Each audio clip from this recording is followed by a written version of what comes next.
लिहाजा ये मेरे हाथ जुड़े हैं, खुदा का वास्ता है अपनी इज्जत खुद बचा के रखें, किसी पे यकीन ना करें। लड़की पिक्चर ना सेंड करे तो फेक आईडी, लड़की टेक्स्ट ना करे, मैसेज ना करे तो फेक आईडी, लड़की वॉइस ना करे या कॉल ना करे तो फेक आईडी। अगर वो पिक्चर सेंड कर दे तो फिर उसके बाद क्या होता है कि पिक्चर तो किसी की भी हो सकती है, मुझे वॉइस करो या कॉल करो, फिर कॉल पे होती है या वॉइस पे होती है, फिर 2-4 दिन गुजरने के बाद वॉइस तो किसी की भी हो सकती है, मुझे वीडियो कॉल करो, फिर वीडियो कॉल शुरू हो जाती है, फिर लंबी लंबी बातें होना शुरू हो जाती है। फिर उसके बाद लड़की अगर अपनी बिंगी धड़ंगी फोटोज नहीं भेजती, समझ रहे होंगे मैं क्या कहना चाह रहा हूँ, तो जी आपसे मुझको मोहब्बत नहीं है, आपको तो लगता ही नहीं है कि मैं ट्रस्टी हूँ, मैं फलाना हूँ, मैं ढींगड़ा हूँ। जब लड़की अपनी फोटोज अपनी वीडियो सेंड कर देती है फिर उसके बाद मिलने का कहा जाता है।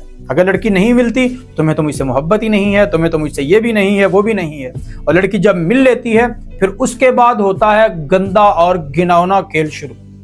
अभी तो फोटोज वीडियोस पे ही हो जाता है, जिसे कहते हैं ब्लैकमेलिंग। लड़कियों मेरी एक बात हमेशा याद रखना, कभी भी किसी लड़के पे ट्रस्ट नहीं करना इस हवाले से कि वो आपकी न्यूड पिक्चर्स मांगता है या आपकी फोटोज मांगता है या आपको कहीं बुलाता है मिलने के लिए। यकीन करें जिस मर्द ने औरत को अपने घर की इज्जत बना के रखना होता है ना, वो कभी भी उससे ऐसे तकाजे करता ही नहीं है जिसपे औरत को शर्म आए, जिसपे वो पूरा उतर ना सके।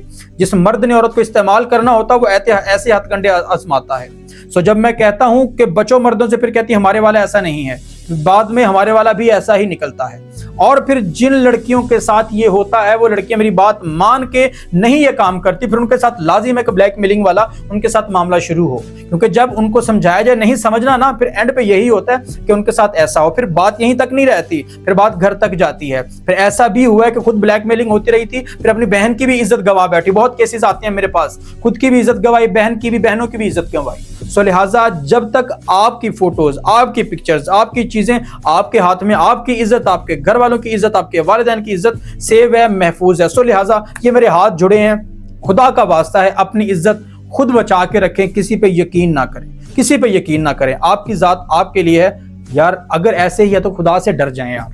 अपनी इज्जत, अपने घर वालों की इज्जत ना रोंदे, वरना फिर आपके लिए ऐसा कारवां शुरू हो जाएगा, ऐसा अमल शुरू हो जाएगा जिसमें फिर आपको कोई बचा नहीं सकेगा। याद रखिएगा।